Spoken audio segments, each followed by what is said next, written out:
Market లో invest చేసి మీ డబ్బులు డబుల్ చేసుకోవాలనుకుంటున్నారా? సుందరరామిరెడ్డి గారి సెమినార్ కి అటెండ్ అవ్వండి. నమస్తే అండి. నమస్తే అండి. సో తేజస్విని కేసు గురించి నిజంగా అసలు ఎవరికి ఏం అర్థం కావట్లేదండి. ఇది ఒక పెద్ద మిస్టరీ లాగా ఉండిపోయింది. అంటే ఇప్పుడు నేను వాళ్ళ అమ్మ ఆవిడని పట్టించుకోవట్లేదు. ఈవెన్ ఒక బిడ్డ చనిపోయిన తర్వాత తల్లి ఎలా ఉంటుందంటే అసలు అది తీసుకోలేదు. ఆ ఆవేశం కానీ బాధ కానీ ఎక్కువ ఉంటుంది. తనలో ఏం లేదు, చాలా చిల్గా ఉందన్నమాట.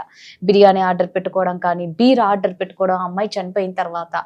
అంటే ఎక్కడ కూడా ఆవిడ తల్లేనా ఇంతకు అన్న డౌట్ అందరికీ కలుగుతుంది.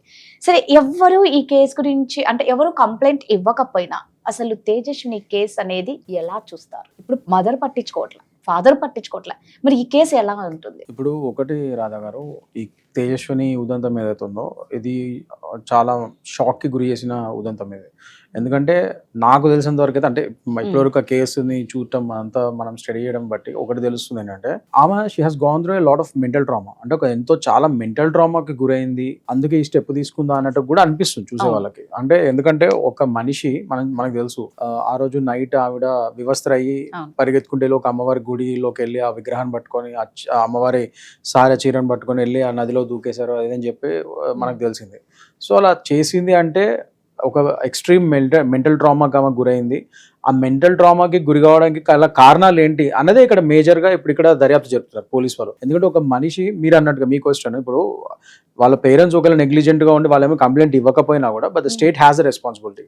సో వాళ్ళు కాగ్నిజెన్స్గా తీసుకొని సుమోటోగా ఆ కేసుని ఫైల్ చేసి, ఎందుకంటే ఒక మనిషి ఆత్మహత్య చేసుకున్నారో చంపబడ్డారో whatever it might be, అవతల వాళ్ళ ఫ్యామిలీ వాళ్ళు కంప్లైంట్ ఇచ్చినా ఇవ్వకపోయినా the state has to file an FIR. So అదే విధంగా ఇక్కడ పోలీసులు ఖచ్చితంగా ఎఫ్ఐఆర్ ఫైల్ చేయాలి, సుమోటోగా తీసుకొని అండ్ దాన్ని దర్యాప్తు చేయాలి. ఇప్పుడు ఇవాళ రోజు పోలీసు వారు అదే చేస్తున్నారు, అక్కడ మేడిపల్లి పోలీస్ స్టేషన్ వాళ్ళు అదే చేస్తున్నారు. వాళ్ళు ఆ తేజస్విని యొక్క ఉదంతాన్ని మొత్తం క్షుణ్ణంగా వాళ్ళు ఇన్వెస్టిగేషన్ చేస్తున్నారు. ముఖ్యంగా ఇక్కడ చాలా అసమ్మతులు ఉన్నాయి, ఒక విధంగా అంటే చాలా మిస్టరీస్ ఉన్నాయి రాధా గారు. ఎందుకంటే ఒకటి, ఆ అమ్మాయి మంచిగా చదువుకొని వాళ్ళది యాక్చువల్ విశాఖపట్నం దగ్గర ఎక్కడో ఊరు, అది విజయనగరం దగ్గర అని అన్నారు. అక్కడి నుంచి వాళ్ళు ఆ అమ్మాయి కష్టపడి చదువుకొని బెంగళూరులో మంచి సాఫ్ట్వేర్ జాబ్ చేస్తుందని తెలుస్తుంది మనకి. జాబ్ చేసి ఒక 25 years ఏజ్లో ఆమె బెంగళూరులో మంచి జాబ్ చేస్తున్నప్పుడు అప్పుడు వాళ్ళ అమ్మ నాన్నకి మధ్య ఏదో మనస్పర్ధలు వచ్చి వాళ్ళిద్దరు విడిపోయారని తెలుస్తుంది మనకి. సో అలాంటప్పుడు ఆ అమ్మాయి అక్కడి నుంచే కొద్దిగా ఆ అమ్మాయికి మెంటల్ ట్రామా అనేది స్టార్ట్ అయింది, కొద్దిగా మెంటల్గా బాగా డిస్టర్బ్ అయింది అన్నట్టుగా వినబడుతున్నాయి. సో అలా ఇంకా దాని తర్వాత వాళ్ళ అమ్మేమో విశాఖపట్నం వదిలేసి వాళ్ళ నాన్నని హైదరాబాద్ వచ్చి ఎట్లారు. ఈ అమ్మాయి కూడా కొన్ని రోజులు బెంగళూరులో జాబ్ చేసి, కాకపోతే మంచి జాబ్ అయినా కూడా ఆ జాబ్ ప్రెషర్ ఒకటి ప్లస్ ఇంట్లో ఉన్న ఈ గొడవలకి ప్రెషర్ ఇవన్నింటినీ కూర్చొని నేను చెప్పే కదా మెంటల్గా కొద్దిగా డిస్టర్బ్ అయ్యారని. సో దానివల్ల ఏమో మొత్తానికి అయితే బెంగళూరులో మంచి జాబ్ని వదిలేసి ఆవిడ వాళ్ళ అమ్మ దగ్గరికి వచ్చేసింది హైదరాబాద్. వచ్చేసి ఇద్దరు కలిసి ఆ పీర్జాదిగూడలో ఆ పలానా ఇంట్లో ఉంటున్నారు. వాళ్ళు సరే ఉంటున్నారు, బాగానే ఉంది. బట్ ఇక్కడ షాకింగ్ విషయం ఏంటంటే ఆ అమ్మాయికి జాబ్ లేదు, వాళ్ళకి పెద్ద ఆర్థిక వనరులు కూడా పెద్దగా ఉన్నట్టు అనిపించట్లేదు. బట్ స్టిల్ రోజుకి 3,500 రెంట్ కట్టి ఆ ఇంట్లో ఉంటున్నారంట. అది ఫుల్లీ ఫర్నిష్డ్ హౌస్, అది ఆటోమేటిక్ గా ఫ్రిడ్జ్ టీవీ అన్ని ఉన్నాయి అందులో. ఆటోమేటిక్ గా ఫుడ్ కూడా ఆ ఇంటి ఓనరే బుక్ చేస్తున్నాడు, స్విగ్గీ ద్వారా దేని ద్వారా అన్నట్టుగా వస్తున్నాయి, వినపడుతున్నాయి.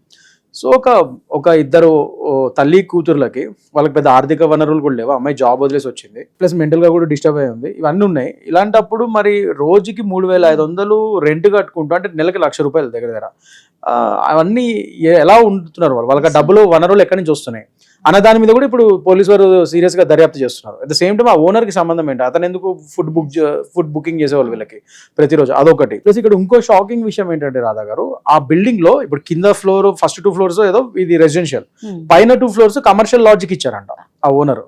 ఇక కమర్షియల్ లాడ్జ్ అంటే మనకు తెలుసు రకరకాల కార్యకలాపాలు కూడా అయ్యే ఛాన్సెస్ ఉన్నాయి, మనకు తెలీదు, అది కూడా దర్యాప్తు చేస్తున్నారు పోలీసు వారు. సో అక్కడ లాడ్జ్ లో ఏమన్నా పిచ్చి ఏమన్నా వ్యవహారాలు నడుస్తున్నాయా, whatever it might be, illegal activities ఏమైనా అవుతున్నాయా, సో దాంట్లో ఈఎంఐని కూడా ఏమైనా బలవంతం చేసి ఎవరన్నా ఏమైనా ఇది చేసి అందులో బలవంతంగా ఏమైనా పెట్టారా, లేదంటే ఈఎంఐని ఎవరైనా వేరే విధంగా బ్లాక్మెయిల్ చేస్తున్నారా, what ever it might B, అన్ని కోణాల్లోనూ ఇప్పుడు పోలీసు వారు దర్యాప్తు చేస్తున్నారు. దాంట్లో ముఖ్యంగా ఇందులో మేజర్, ఇందులో నేను చెప్పినట్టు ఇందాక కూడా ఎవిడెన్స్ ఏముంటుంది అంటే ఆమె ఫోన్ ఇప్పుడు తీసుకొని అందులో అన్ని చూస్తున్నారు. ఎందుకంటే ఆ అమ్మాయికి జాబ్ లేదు, జాబ్ మానేసి వచ్చింది, తల్లితో ఉంటుంది, ప్లస్ అక్కడ వాళ్ళకి ఆర్థిక వనరులు లేవు. మరి రోజుకి 3,500 ఎక్కడి నుంచి కడుతున్నారు, ఈ డబ్బులు ఎక్కడివి? సో ఆమె ఫోన్లో ఏమన్నా వేరే బ్యాంక్ అకౌంట్స్ ఏమైనా ఉన్నాయా, అవి ఉన్నాయా, బ్యాంక్ అకౌంట్స్ లింక్ ఏమైనా ఉన్నాయా, చాట్స్, ఈమెయిల్ లాస్ట్ ఎవరికి కాల్ చేసింది, కాల్ లాగ్స్ అన్ని ప్రతిదీ దర్యాప్తు చేస్తున్నారు. అట్ ద సేమ్ టైం ఇంటి చుట్టుపక్కల వాళ్ళు ఎవరైతే ఆ కాలనీలో చుట్టుపక్కల వాళ్ళు ఉన్నారో వాళ్ళని కూడా అడుగుతున్నారు ఆ రోజు ఏమైంది మీకు ఏమైనా తెలిసిందంటే వాళ్ళు చెప్తున్నారు ఆ రోజు నైట్ ఆమె ఇట్లా మా తలుపులు ఎవరో కొట్టారు, మేము అర్ధరాత్రి కదా ఎవరై ఉంటారని మేము తీయలేదు కానీ ఆ అమ్మాయి అయి ఉంటుందని ఒక్కొక్క స్టోరీ చెప్తున్నారు. ఒక్కొక్క వాళ్ళకి ఎక్స్పీరియన్స్ అయిందో ఏదో ఒక్కొక్కరు ఒకటి చెప్తున్నారు. సో వాళ్ళకు కూడా భిన్న అభిప్రాయాలు ఉన్నాయి. పక్కన వాళ్ళు ఇంటి చుట్టుపక్కల వాళ్ళు కూడా ఒక అభిప్రాయం లేదు, ఒక్కొక్కరు చెప్తున్నారు అన్నట్టు తెలుస్తుంది. సో దీని మెయిన్ ఇప్పుడు సీసీటీవీ ఫుటేజ్ అయితే ఉన్నాయి. ఆ అమ్మాయి వివస్త్ర అయ్యి కష్టపడి పరిగెడుతూ అట్లా అవన్నీ కనబడ్డాయి. అదొకటి బేస్ చేసుకుని ఉంది. అండ్ ముఖ్యంగా ఆమె ఆ లేక్ లోకి వెళ్ళిపోయి ఆ విగ్రహాన్ని చీరని అక్కడ వదిలేసి లేక్ లో ఆ విగ్రహాన్ని పట్టుకొని వెళ్ళి ఆ నదిలోకి వెళ్ళిపోయింది, అది చెరువులోకి అని చెప్పి ఉంది. అది క్లియర్ గా విజువల్ ఉంది. ఆ అమ్మాయి ఇంకా ఎవరో పడిపోయినామని బెదిరించామని చంపడానికి ఉన్నారా అన్నది ఏమీ తెలియట్లేదు సీసీటీవీ ఫుటేజ్ ప్రకారం. ఆవిడ ఇష్టపరంగానే అదే ఆమెకు తెలిసే వెళ్ళింది అందులోకి చెరువులోకి అన్నట్టుగా తెలుస్తుంది. సో ఇది ఆత్మహత్య అయ్యే ఛాన్సెస్ ఎక్కువ ఉన్నాయి అన్నట్టుగా ఉంది. కానీ అలాగనే ఆత్మహత్య కాదని నిర్ధారించడం లేకపోతే ఇంకా మూడో వ్యక్తి ఎవరైనా ఉన్నాడన్న విషయాన్ని కూడా పోలీసు వాళ్ళు క్షుణ్ణంగా దర్యాప్తు చేస్తున్నారు. సో దీని మీద నిజాలు రావాల్సి ఉంది. ఈ లోపల మనకు ఇంకోటి ఏంటంటే ఇప్పుడు మీ మీడియా కథనాలు ఇవన్నీ బట్టి ఏముందంటే వాళ్ళ పేరెంట్స్ కూడా పెద్ద అంత ఈ విషయంలో పెద్ద ఎఫెక్ట్ అయినట్లేరు, వాళ్ళు అసలు నార్మల్ గానే ఉంటున్నారు, బిహేవ్ చేస్తున్నారు అన్నట్టుగా ఈ రిపోర్ట్స్ చెప్తున్నాయి, మీడియా రిపోర్ట్స్ చెప్తున్నాయి. మరి అది కూడా చూడాలి. అంటే ఒకటి ఏంటంటే వాళ్ళ మదర్ కూడా కొద్దిగా ఏదో మెంటల్ ట్రామా గురైంది, తల్లి కూతురు ఇద్దరికి మెంటల్ ట్రామాలో ఉన్నారు. వాళ్ళు రోజు వాళ్ళిద్దరి మధ్య గొడవలు అయ్యేవి. ఆ ఇంట్లో ఏదో నెగిటివ్ వైపు ఉందని చెప్పి కూతురు, తల్లి కూడా ఆ ఇల్లు ఖాళీ చేద్దాం ఆమె, ఈమెమో ఖాళీ చేద్దామని ఈ అమ్మాయి. సో ఇద్దరు ఆ విషయంలో ఇల్లు ఖాళీ చేసే విషయంలో కూడా ఈ తల్లి కూతురు ఇద్దరు రోజు గొడవపడేవారు అని చెప్పి చుట్టుపక్కల వాళ్ళు అది మీడియా కథనాలు వస్తున్నాయి.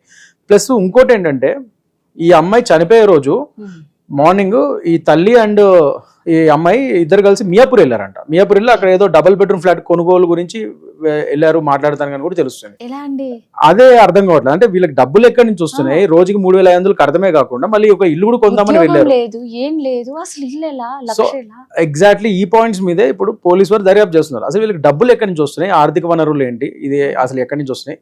వాళ్ళ పేరెంట్స్ కూడా మరి పెద్దగా రియాక్ట్ అవ్వట్లేదు. ఈ అమ్మాయి చనిపోతే జనరల్లీ తల్లిదండ్రులు చాలా బాధపడతారు, మరి అది కనబడట్లేదు ఏంటో అని చెప్పి వాళ్ళ తల్లిదండ్రుల కోణం నుంచి దర్యాప్తు జరుగుతుంది. ఈ అమ్మాయి ఆర్థిక వనరులు మొత్తం వాళ్ళ ఫ్యామిలీ ఆర్థిక వనరు అసలు ఏంటనేది దర్యాప్తు జరుగుతుంది. ఆ బిల్డింగ్ ఓనర్ మీద కూడా అది వాళ్ళు చూస్తున్నారు, ఎంక్వైరీ చేస్తున్నారు. అండ్ ఆ బిల్డింగ్ పరిస్థితి పైన లాడ్జ్, కమర్షియల్ లాడ్జ్ ఏదైతే ఉందో పైన, అసలు జనరల్ రెసిడెన్షియల్ ఏరియాలో లాడ్జ్లో అలా పెడతానికి లేదు, అసలు వాళ్ళకి పర్మిషన్ ఎట్లా వచ్చింది ఏంటి, మరి అది కూడా అదే చూస్తున్నారు పోలీసు వాళ్ళు. ఆ పైన కమర్షియల్ లాడ్జ్ ఎలా నడుపుతున్నాడు ఏంటి, అసలు అందులో అసాంఘిక కార్యకలాపాలు ఏమైనా చేస్తున్నారు ఆ లాడ్జ్లో అన్న దాని మీద కూడా అక్కడ దర్యాప్తు జరుగుతుంది. సో ఏదైనా కానీ వీటి నిజాలు మనకి త్వరలో తెలిసే ఛాన్సెస్ ఉన్నాయి, ఎందుకంటే పోలీసు వారు క్షుణ్ణంగా చేస్తున్నారు దర్యాప్తు. ముఖ్యంగా నేను చెప్పినట్టు మా cell phone is a major piece of evidence. ఆ సెల్ ఫోన్ లోనే చాలా వరకు దొరికే ఛాన్సెస్ ఉన్నాయి సాక్ష్యాలు అని చెప్పి అనుకుంటున్నాను. నిజంగా అసలు ఎంత విచిత్రంగా ఉంది అంటే ఈ కేసు ఎన్ని మలుపులు తిరుగుతుందో, అసలు ఏమవుతుందో, వాళ్ళ అమ్మ ఏంటో.